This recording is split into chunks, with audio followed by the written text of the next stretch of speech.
예레미야 14장 1절 말씀 다시 한번 읽어드립니다. 가뭄에 대하여 예레미야에게 임한 여호와의 말씀이라.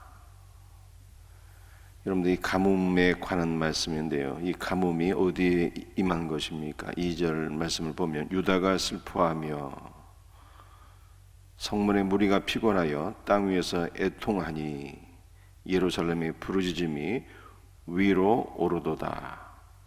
3절은 귀인들은 자기 사환들을 보내 물을 얻으려 하였으나 그들이 우물에 가서도 물을 얻지 못하여 빈 그릇으로 돌아오니 부끄럽고 근심하여 그들의 머리를 가리며 라고 말씀하고 있어요. 따라서 가뭄에 관한 말씀인데, 유다에 비가 오지 않아서 물을 구할 수 없는 큰 가뭄이 있게 되었다라고 하는 말씀이죠. 우리가 기본적으로 이 말씀을 이해하기 위해서는 애굽 땅과 가나안 땅의 차이가 무엇일까를 이해를 하셔야 됩니다. 애굽 땅은 노력으로 사는 땅입니다. 반면에 가나안 땅은 은혜로 사는 땅이에요. 이게 무슨 뜻입니까? 애굽에는 나일강이라고 하는 큰 강이 있죠. 애굽만이 아니라 아프리카의 젖줄이라고 할 수가 있습니다. 이 마르지 아니하는 나일강에서 물을 길어 농사를 짓고 사는 땅, 이것이 바로 애굽 땅입니다. 그 성경의 표현을 보게 되면 너희 발로 채소밭에 물을 대었다 라고 말씀하고 있어요. 이 마르지 아니하는 젖줄인 나일강에서 사람들이 물지개로 물을 퍼다가 채소밭에 뿌렸다는 거죠.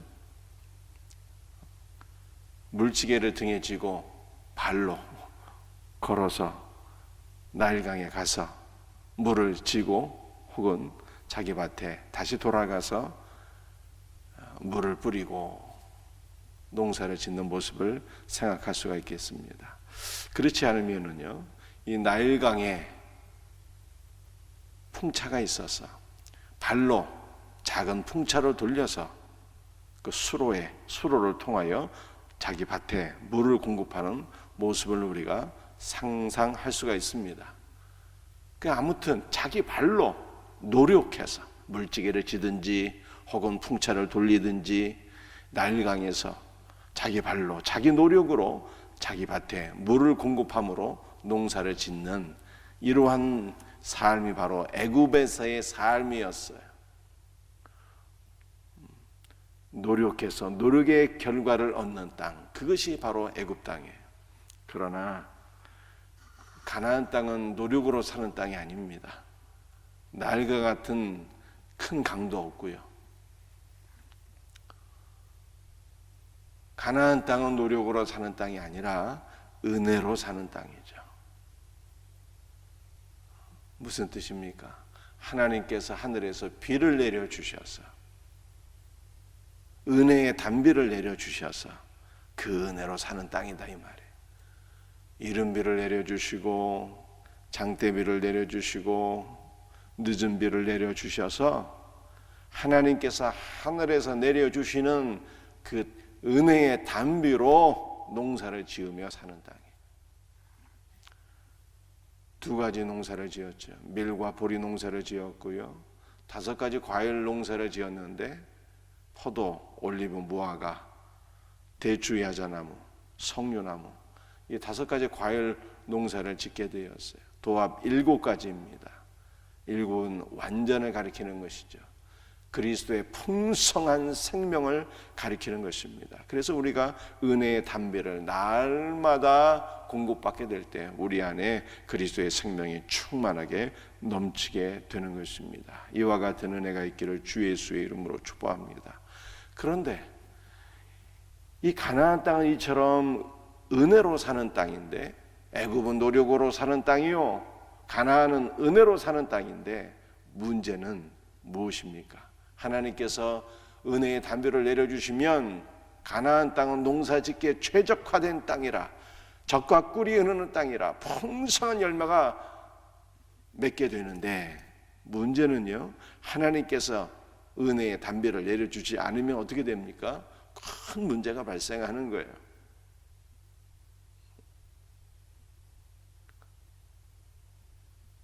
가나안 땅에는 나일과 같은 큰 강이 없고, 비가 오지 않으면요, 그 요단강은 작은 실개천에 불과해요.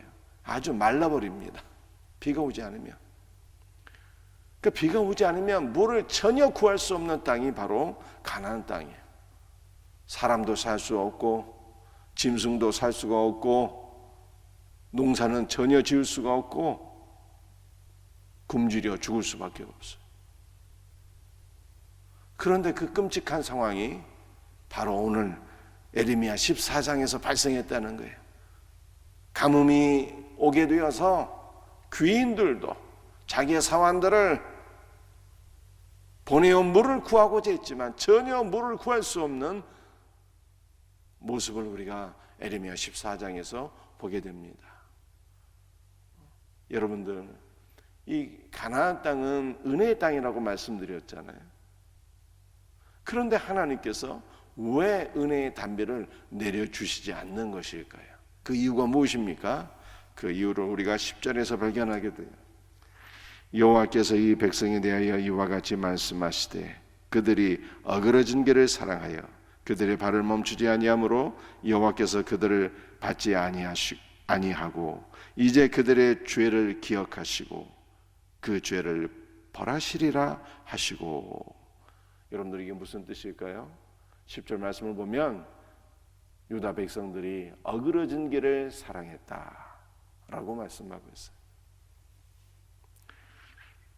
이 어그러진 길을 사랑한 것이 죄를 지은 것이고, 하나님께서 그들의 죄를 따라서 심판하셔서 하나님께서 더 이상 이 가나안 땅에 은혜의 담비를 주지 않으셨다는 거예요. 여러분들, 어그러진 길은 무엇을 의미하는 것입니까? 이스라엘 백성들은요, 은혜의 담비를 얻기 위해서 오직 위를 바라보고 살아야 돼요. 오직 하나님만을 바라보고 의지하고 소망하며 그렇게 살아야 되는 것입니다. 그런데 유다 백성들이 길과 생명 되시는 예수 그리스도를 바라보고 의지하지 아니하고 예수 그리스도를 떠나서 어그러진 길로 가게 되었는데, 이 어그러진 길로 가게 되었다는 것은 우상 숭배를 하게 되었다는 것을 의미하는 것입니다. 어그러진 길을 사랑했다 그러잖아요. 어그러진 길에 마음을 완전히 빼앗기게 되었다는 뜻이에요. 유다 백성들의 마음이 길과 진리와 생명 되신 예수 그리스도를 따라서 우상 숭배의 마음이 완전히 꽂히게 되었다는 뜻입니다. 그 결과 하나님께서 더 이상 은혜를 베풀어 주시지 않으므로 은혜의 땅이 저주의 땅이 되었고 죽음의 땅이 되었다는 거예요. 사랑하는 성도들이여, 오늘 이 말씀을 우리에게 적용해야 되겠습니다. 우리의 마음이 무엇으로 가득 차 있습니까? 우리의 마음을 주님께 드려야 되는데, 우리의 마음이 주님을 바라보고 의지하고 소망하며 마음과 목숨과 뜻과 힘을 다하여 주 너의 하나님을 사랑하라 하신 그 말씀대로 우리가 온 마음으로 주님을 사랑하며 의지하며 살아야 되는데, 우리의 마음이 혹시 다른 것에 빼앗겨 있는 상태는 아닙니까? 잠언서 16장 32절 말씀을 보면 노하기를 더디하는 자는 용사보다 낫고 자기의 마음을 다스리는 자는 성을 빼앗는 자보다 낫다라고 말씀하셨어요. 우리의 마음을 꼭 붙잡고 우리의 마음을 잘 다스려서 그 무엇도 그 누구도 주님을 사랑하는 나의 마음을 빼앗아가지 못하도록 해야 된다는 거예요. 그런데 이 마지막 시대에는 우리의 마음을 빼앗아가는 것이 너무 많이 있네요. 돈이 우리의 마음을 빼앗아가고,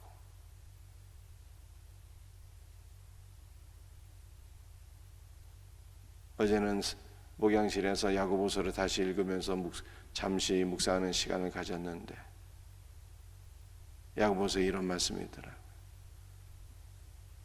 재물을 쌓아두는 것은 하나님의 심판을 쌓아두는 것과 동일한 것이다. 얼마나 무서운 말씀입니까?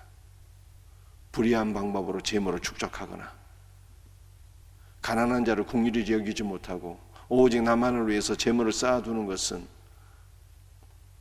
하나님의 심판을 쌓아두는 것과 동일한 것이다. 재물에 나의 마음을 빼앗기고 있지는 않습니까? 코로나에 혹은 우리의 마음을 빼앗기고 있는 것은 아닌지.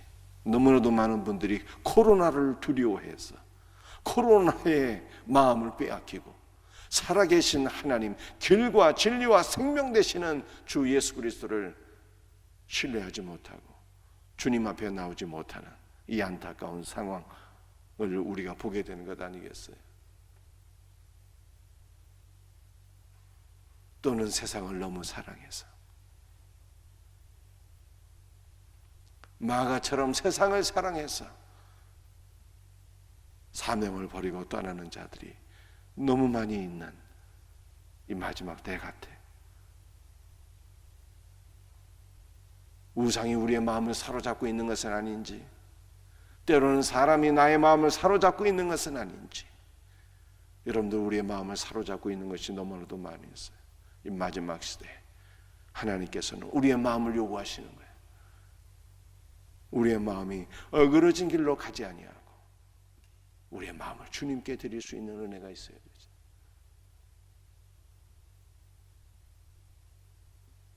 주께서 뭐라고 말씀하십니까?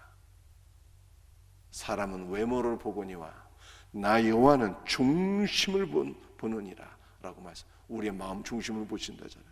우리의 마음 중심에 무엇이 가득한지, 길과 진리와 생명 되시는 예수 그리스도를 사랑하고 주 예수로 충만한지, 아니면 우리의 마음을 다 빼앗겨서 우리의 마음이 우상에 가 있는 것은 아닌지, 주님보다 더 사랑하는 것은 다 우상이잖아요.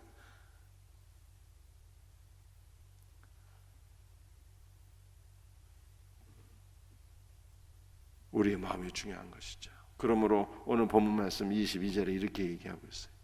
이방인의 우상 가운데 능히 비를 내리게 할 자가 있나이까? 하늘이 능히 소나기를 내릴 수 있으리까? 우리 하나님 여호와여, 그리하는 자가 주가 아니시나이까? 그러므로 우리가 주를 앙망하옵는 것은 주께서 이 모든 것을 만드셨음이니이다. 우상이 능히 비를 내리게 할 수 없다는 거예요. 그러므로 오직 하나님만을 바라보며 앙망한다잖아요. 바라보고 의지하고 소망하는 거예요. 바라보고 의지하고 소망하게 될 때 앙망이라는 것은요, 연합되어 버린다는 뜻이에요. 바라보고 의지하고 소망함으로 연합되는 거예요. 우리 주님께서 바로 이러한 복된 삶을 우리에게 요구하시는 거예요. 세상을 바라보고 의지하고 소망하면 세상과 하나로 짝하게 되는 것이고, 우상을 바라보고 의지하고 소망하면 우상과 더불어 연합되는 것이고, 재물을 사랑하고 의지하고 소망하면 재물과 연합되는 것이고, 다 하나님의 심판을 쌓아두는 거예요. 우리는 무엇을 바라보고 의지하고 소망해야 됩니까? 우리에게 은혜의 단비를 내려주시는, 우리에게 은혜와 생명과 참된 복을 내려주시는, 여러분들 참된 은혜와 복이 무엇입니까? 다 예수님이잖아요. 우리에게 참된 은혜와 생명과 복을 주시는 하늘의 하나님을 바라보고 의지하고 소망함으로 더욱더 예수 그리스도로 연합되어지는 복된 삶으로 나갈 수 있는 우리 성도들이 다 될 수 있기를 주 예수의 이름으로 축복합니다. 말씀을 마치겠어요. 오늘 말씀 가운데 가장 중요한 거 한 가지만 기억합시다. 우리의 마음을 우상에게 빼앗겨서는 안 된다는 거예요.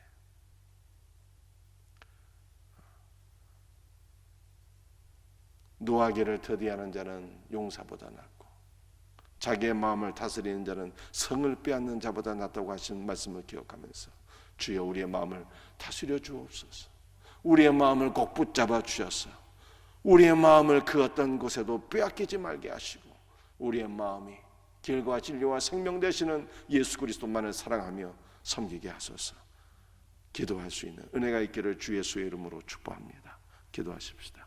아버지 하나님, 감사와 찬송과 영광을 주 앞에 돌려드립니다. 오늘 말씀을 붙잡고 기도하오니 주여 우리의 마음을 그 무엇에도 빼앗기지 아니하도록 우리의 마음을 꼭 붙잡아 주옵소서. 오직 주님의 은혜만이, 주님의 생명만이 우리의 심령에 가득 차고 넘칠 수 있기를 간절히 기도합니다.